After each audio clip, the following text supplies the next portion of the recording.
నమస్తే రమగారు. నమస్తే జయ. రమగారు, మనము దసరా స్పెషల్ ఏ రోజుకి ఆ రోజుకి సంబంధించిన వీడియోస్ చేస్తూ ఉన్నాము. మొదటి రోజు పాడ్యమి రోజు, ఈరోజు అనుసరించాల్సిన విధి విధానాలు ఏంటండి? అమ్మవారిని ఈ రోజున బాలా త్రిపుర సుందరి అవతారంలో వెలయిస్తారు. బాలా త్రిపుర సుందరి అంటే 9 ఏళ్ల బాలిక స్వరూపంలో ఉన్న అమ్మవారు. ఈ రోజున ఈ వెలయించడంతో పాటుగా ఇవాళ నుంచి మనం దసరా పూజలు మొదలు పెడతాము. నవరాత్రులు అంటే పొద్దున్నే కలశం పెట్టుకోవటం, ముందే ఇల్లు శుభ్రాలు అవి చేసుకుంటాం, చక్కగా మామిడి తోరణాలు కట్టడం, వాకిళ్ళకి గుమ్మాలకి పసుపు రాసి బొట్టు పెట్టుకోవటం, తులసమ్మకి కాస్త పసుపు రాసి బొట్టు పెట్టి ఒక దీపారాధన చేసుకోవటం, తర్వాత కలశం పెట్టదలుచుకున్న వాళ్ళు కలశ స్థాపన ఉదయం చేసుకుంటాం. కలశం పెట్టడము, అఖండం పెట్టదలుచుకుంటే అఖండం కూడా ఒక చిన్న మంచి మూకుడు, పెద్ద సైజు మూకుడు తీసుకోవటం, దానికి పెద్ద ఒత్తి, దానికి సరిపడా కొంచెం లోపల 2-3 చుట్లు వచ్చి పైకి ఒత్తి వచ్చేలాగా పెట్టుకోవాలి. కరెక్ట్ గా వేసామనుకో ఒత్తి ఇదైపోతుంది కదా, కొడి తీసిన కొద్దీ ఒత్తి చిన్నదైపోతుంది. అట్లా కాకుండా మెలిపెట్టిన వత్తిని ఒక 2 రౌండ్లు లోపల నూనెలో ఉండాలి, ఒక్కొక్కస పైకి రావాలి. మనం ఇది తీస్తున్న కొద్దికి సరిపోతుంది అనమాట. తర్వాత మా మూకుడులో చక్కగా నిండుగా ఆజ్యం పోస్తారు. మీరు నెయ్యి పోయదలుచుకున్నారో నూనె పోయదలుచుకున్నారో మీ విధానం పోసుకోవటము, వెలిగించి ఒక చోట కదలకుండా జాగ్రత్తగా రక్షించగలిగే ప్రదేశంలో, చిన్నపిల్లలు ఉండకూడదు, గాలి తగలకూడదు, ఇతరత్ర నడిచే వాళ్ళ బట్టలు రెపరెపలు వస్త్రాలు తగలటము లాంటివి జరగకూడదు. అట్లా చక్కగా మంచి ఏర్పాటుగా ఒక చోట అఖండం వెలిగించి పెట్టుకోవటం, అఖండం పెట్టడము. తర్వాత ఈ కలశ స్థాపన చేసుకోవటము, ఒక వినాయకుడిని పెట్టుకుని చిన్న పసుపు గణపతిని చేసి వినాయకుడిని ఆవాహన చేసి తర్వాత విసర్జన కూడా చేసి పక్కకు పెట్టుకోవటం. అప్పుడు అమ్మవారి ఆరాధన మీరు ఏ పటం పెట్టుకోదలుచుకున్నారో ఒక పీట మీద, ఒకవేళ ఈ కలశం పెట్టము ఒక పీట వేసుకుని, లేదా మనకున్న రెగ్యులర్ దేవతార్చన ఎక్కడుందో అక్కడే ఈ అమ్మవారి ఫోటో మీరు ఏది పెట్టుకుంటున్నారో, సాధారణంగా పెట్టుకునే ఫోటో ఏంటంటే మనకి అమ్మవారి ఇట్లా కూర్చుని ఉంటుంది, పరమేశ్వరుడి మీద కూర్చున్నట్టు, అటు ఇటు సరస్వతి లక్ష్మి ఇద్దరు విసురుతున్నట్టుగా ఉండే పరివారంతో ఉన్న లలితా పరమేశ్వరి పటాన్ని అయితే బాగుంటుంది. మొత్తం అన్ని అవతారాలకి మనకి ఈ ఫోటో సరిపోతుంది. ఈ ప్రతిమ విశేషం ఏది ఉందో ఫోటో కానీ ఇంకో చిన్న ప్రతిమ కానీ పెట్టుకోవటం. తర్వాత అన్ని పువ్వులు అన్ని సిద్ధం చేసుకోవటం. ఏ రంగు వస్త్రాలు వేస్తాం రమ్మగారు? సాధారణంగా పింక్ మనం వేసుకున్న లాంటివి మంచిది. గులాబీ రంగు లేతదైనా, ఇందులో లైట్ కలర్, ఇందులో డార్క్ కలర్, బోల్డ్ అన్ని రంగులు ఉంటాయి కదా, ఏదో ఒక రకం వస్త్రం. అంటే మీరు ప్రతిరోజు ఒక వస్త్రాన్ని అమ్మవారికి సమర్పించటం, పూజ చేసుకుంటాము. వస్త్ర సమర్పణ చేసేటప్పుడు ప్రిఫరబుల్లీ పింక్ పెట్టుకోండి. గులాబీ రోజు మొదటి రోజు సరే ఇది ఏర్పాటు చేసుకోవటము. తర్వాత ఈ రోజున మొదటి రోజు కాబట్టి స్టార్ట్ చేస్తున్నాం కాబట్టి కొంచెం బాగా గ్రాండ్గా చేయాలని భావిస్తే కనుక మీరు పులిహోర పాయసము అలాంటివి చేసుకోవచ్చు. అమ్మవారికి ప్రత్యేకంగా నివేదించేది ఏంటంటే ఇవాళ కట్టి పొంగలి, తర్వాత కేసరి, ఈ 2 నివేదన చేస్తారు. మీరు ఇంకా చాలా చేయొచ్చమ్మా. పాలు పళ్ళు పెట్టుకోవచ్చు. ప్రతిరోజు నియమంగా పెసరపప్పు నివేదన, పెసరపప్పు నానబెట్టడము, దాన్ని నివేదించటము, తర్వాత ఏమో పానకం చేసి పెట్టడము. మనము ఈ అమ్మవారి తాలూకు ఏ స్తోత్రం చదివినా కూడా అమ్మవారిది నామాలు పవర్ఫుల్. ఈ అంత పవర్ఫుల్గా ఉండే శబ్దాన్ని ఉచ్చరించడం వల్ల ఏమవుతుందంటే మన చుట్టూతా ఉన్న వాతావరణంలో ఒక రకమైన వేడి పుడుతుంది. ఏదైనా సరే ఏ అమ్మవారి నామం అయినా కూడా దాంట్లోంచి ఒక ఉష్ణం వెలువడుతుంది, వేడి వెలువడుతుంది అని చెప్తారు.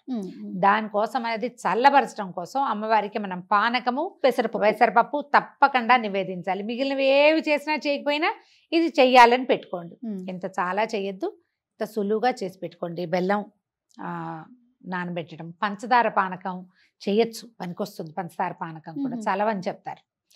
కొంచెము ఏలక్కాయలు, తర్వాత ఒక చిటికెడు పచ్చకర్పూరము, కొంచెం మిరియాలు, వీలైతే అవి గ్రైండ్ చేసి పక్కన పెట్టుకోండి. ఈ వారం 10 రోజులు వాడుకోవడానికి పనిచేస్తుంది. అలానే ఆ చేత్తో ఈ చేత్తో ముట్టుకునేవి కాకుండా కొంచెం పై ఎత్తున జాగ్రత్తగా పెట్టుకోవటం, పానకాన్ని నివేదన చేసుకోవచ్చు. అక్కడి నుంచి అమ్మకి బాలా త్రిపుర సుందరికి సంబంధించినటువంటి స్తోత్రాలు చదువుకోవచ్చు. మీకు స్తోత్ర నిధి యాప్లో బాలా త్రిపుర సుందరి అష్టోత్తర శతనామావళి దొరుకుతుంది. అష్టోత్తర స్తోత్రము దొరుకుతుంది, శతనామావళి దొరుకుతుంది. ఆ 2 చదువుకోవటం మీ వల్ల అవేమీ కాదు. శ్రీమాత్రే నమః అంతే. మీరు దానికి ఒక లెక్క పెట్టుకోండి. శ్రీమాత చిన్నది కదా, అలా అనంగానే పూజ అయిపోయినట్టుగా అనిపించదు మనకి. 108 మీరు ఒక మాల పెట్టుకుని 108కి పూసలున్న మాలలు దొరుకుతాయి కదా, అవునండి. మాలతోటి అమ్మవారిని నమస్కారం చేసుకోవటం. ఆ మాలని మీరు 108 సార్లు జపం చేస్తే చాలా పర్ఫెక్ట్గా సరిపోతుంది, చేయగలిగితే గనక. ఇంకా కుంకుమ పూజ కూడా ఈ రోజు నుంచి మొదలు పెట్టుకోవచ్చు. మనం చిన్న ప్రతిమ విశేషం ఏదైనా పెట్టుకున్నాం, ఇట్లా ఉన్న ప్రతిమ లేదు మన దగ్గర, చిన్న గుండ్రటిది లలితా త్రిపుర సుందరివి మనకి రాగిది పెట్టుకోవచ్చు, చాలా మంచిది. వెండిదో లేకపోతే పంచలోహాలదో, బంగారు రూపు ఏదైనా లక్ష్మీ రూపు ఉందనుకోండి మన దగ్గర, దాన్నే త్రిపుర సుందరిగా భావించి బొట్టు పెట్టి పెట్టుకోవచ్చు. లక్ష్మీ రూపులు అందరి ఇళ్లలోనూ ఉంటాయి, ఏదో ఒక శ్రావణ మాసంలో కొనుక్కుంటాం కదా. పసుపు పెట్టండి, దాని మీద బొట్టు పెట్టండి, తయారైపోయింది అమ్మ. ఇక ఒక చిన్న దీంట్లో పళ్ళెంలో సెపరేట్గా పెట్టుకోండి, ఒక తమలపాకు వేసి దాని మీద ఈ అమ్మవారి ప్రతిమ విశేషం మన దగ్గర ఏది ఉంటే అది పెట్టుకోవటము. మీరు ఒకవేళ 108 సార్లు కాకపోతే ఇంత సమయం పెట్టుకుని చేసుకుంటాం అనుకోండి జపం, అమ్మవారిని తలుచుకుంటాం, అప్పుడు ఒక చిటికెడు కుంకుమ పట్టుకోవటం, వేసేయటం దాని మీద, అమ్మవారి మీదకి సమర్పించేసేయటమే. తర్వాత నివేదన చేసుకోవటము. మళ్ళీ సాయంకాలం పూజకి మనము ముత్తైదువులను పిలుచుకొని పేరెంట్ లాగా చేసుకోవచ్చు. ఎవరైనా పిలుచుకోవచ్చు, ఎవరినైనా ఒక్క ముత్తైదువునైనా పిలిచి పొద్దున్నుంచి సాయంత్రం లోపల మీరు ఏది నివేదన చేసినా పనికొస్తుంది. ఏ పండు నివేదన చేసినా సరే. మీరు ఇది కాకుండా ఒకవేళ ఇలా చేయలేము, మామూలు వంట చేసుకుంటాం, అన్నం పప్పు కూర ఏవో చేసుకుంటాం కదా, మహానివేదన అది కూడా నివేదన చేయొచ్చు. పాత్ర ఏ పాత్రలో వండుతామో ఆ పాత్రతో సహా తెచ్చి పెట్టచ్చు. లేదా ఒక అరిటాకులోనో ఒక వెండి పళ్ళెంలోనో, మనం ఎంగిల్ చేసిన పళ్ళాలు కాకుండా రోజువారీ మనం తినేవి కాకుండా ఒకవేళ అందులోనే ఉంటే దాంట్లో ఒక అరిటాకు వేసేయండి. అరిటాకులో ఈ చక్కగా అన్నము కూర పప్పు వేయటము, దాని మీద కొంచెం నెయ్యి వేసి ఒక చిన్న బెల్లం ముక్క, ఒక చెంచాడు పెరుగు వేసి చక్కగా నివేదన చేయండి. పూర్తి స్థాయి ఆహారం వచ్చినట్టు. కాదు రమ్మగారు, మనం ఇంట్లో తయారు చేసుకునే ఆహార పదార్థాల మీద కూడా బెల్లము నెయ్యి వేస్తే గనక అది పూర్ణ నివేదన కింద మనం ఇంకేం లేదు, ఒట్టి అన్నమే వండేవు నువ్వు, అన్నమే ఇంకేం వండలేదు, ఒట్టి అన్నం మీద కూడా ఓ బెల్లం ముక్క పెట్టడం, కొంచెం నెయ్యి వేయటం, ఇది పూర్తి నివేదన కింద అవుతుంది అన్నమాట. ఇది సమర్పించుకోవటము, ఒక నమస్కారం చేసుకోవటం. ఇప్పుడు ఈ మొత్తం ఈ 9 రోజుల్లో మనం చేసుకోగలిగేవి ఏంటంటే, రోజు లలితా సహస్రనామ పారాయణ చేసుకోవచ్చు. పొద్దున ఒకసారి, సాయంత్రం మళ్ళీ. ఒకవేళ కాదు ఇంకొకటి ఏదైనా చేయాలంటే లక్ష్మీ అష్టోత్తరం పారాయణ చేసుకోవచ్చు ప్రతిరోజు. లక్ష్మీ సహస్రనామం చేసుకోవచ్చు ప్రతిరోజు. ఈ 9 రోజులు ఏంటంటే మహాకాళి, మహాలక్ష్మి, మహాసరస్వతి రూపాలలోనే అమ్మవారు కొలవబడుతుంది. మీరు ఏ రూపంలో భావించినా ఆ రూపంలో మనకి కనపడుతుంది, మన వెంటుంటుంది. ఎలా కావాలంటే అట్లా చేసుకోవచ్చు. అయితే లలితా సహస్రనామం చేసుకోవాలంటే సహస్రనామం చదువుకోవటం, ఓ చిటికెడు కుంకుమ పట్టుకోవటం, చదువుకోవటం. ఈ కుంకుమని అమ్మవారికి సమర్పించేసేయండి. నివేదన చూపించి ప్రతిరోజు అమ్మవారిని కదపాలా, ఇలాంటి ప్రశ్నలు వస్తాయి. ఏమీ కదపద్దు. ఈ 9 రోజులు కూడా అలా కదిపే పని లేదు. మీరు పటం పెట్టుకున్నా, ప్రతిమా విశేషం పెట్టుకున్నా, కలశం పెట్టుకున్నా అమ్మ అక్కడ చక్కగా కూర్చుని ఉంటుంది. మనకి లలితా సహస్రనామంలో బాలా త్రిపుర సుందరి ప్రస్తావన చాలా క్లియర్గా చక్కగా స్పష్టంగా కనపడుతుంది. లలితా సహస్రనామాలు చూసుకుంటే మనం సహస్రనామం మనకి ఎట్లా నడుస్తుందంటే, అమ్మవారి సౌందర్య వర్ణన చేసిన తర్వాత భండాసుర వధ కోసం ఉద్యుక్తురాలే అమ్మ వెళ్ళినట్టుగా కనిపిస్తుంది. మొదటి రోజు అండి, అసలు మనకి లలితా సహస్రనామాల్లో అదే కనిపిస్తుంది. అదే మొదటి రోజునే బయలుదేరింది అనుకుందాం. ఈ బయలుదేరినప్పుడు ఆవిడ ఎలా వెళ్ళింది, ఎక్కడి నుంచి వచ్చాడు ఈ భండాసురుడు? పరమేశ్వరుడు మన్మథుడిని దహించినప్పుడు అదొక బూడిద కుప్ప అయిపోయాడట. మన్మథుడు బూడిద కుప్ప అయిపోయేసరికల్లా ఆవిడ రతీదేవి శోకించింది. అయ్యో, నీకు వివాహం చేసి నీ వల్ల సంతానం పొందాలి, సంతానం వల్ల తారకాసుర సంహారం జరగాలని ఇంత పని చేస్తే మన్మథుడినే భగ్నం చేశాడే భగవంతుడు. శివుడు ఏం చేశాడు? మన్మథుడినే భగ్నం చేశాడు కదా. ఇలా అయ్యిందని ఆవిడ దుఃఖిస్తే అమ్మవారు ఆమెకి ఏం చెప్పింది, ఏం పర్వాలేదు, నీకు కనిపిస్తాడు, అనంగుడుగా ఉంటాడు, శరీరం లేకపోయినా వాడు ఉంటాడు, అతను మన్మథుడు ఉంటాడు, నీ వరకు రతీదేవికి మాత్రం సాకారంగా కనపడతాడట అని చెప్పి వరం ఇచ్చింది.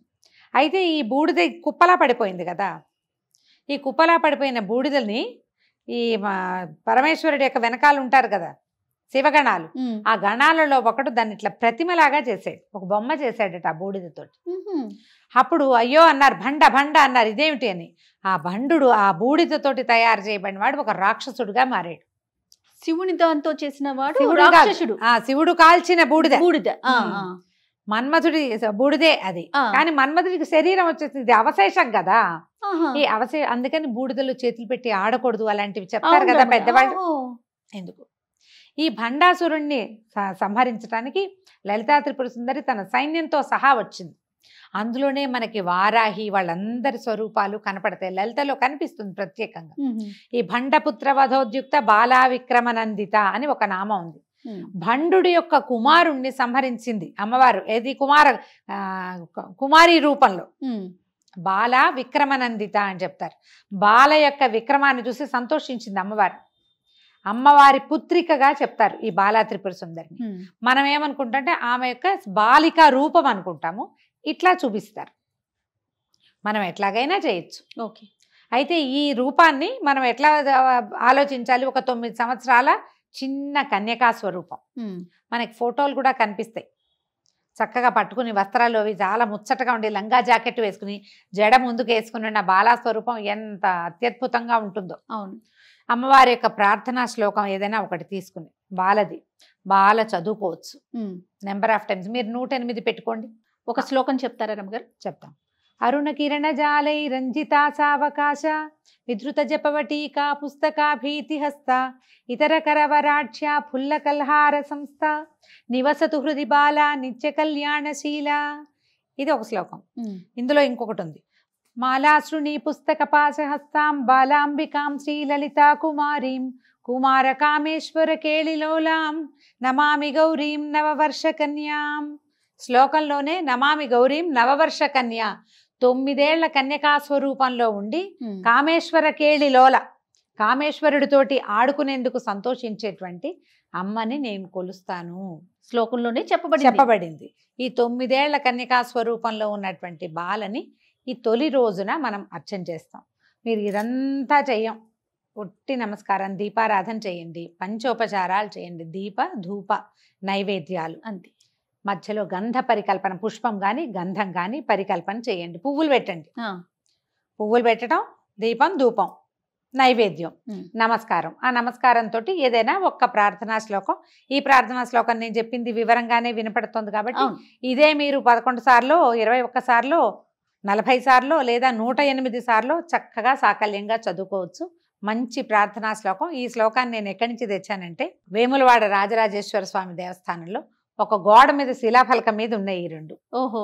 నేను ఎప్పుడో వేములవాడ వెళ్ళినప్పుడు కనపడేసరి కదా తెచ్చుకున్నాను నేను. అదే నాకు విడిగా ఎక్కడ పుస్తకాల్లో ఇవి కనిపించలేదు.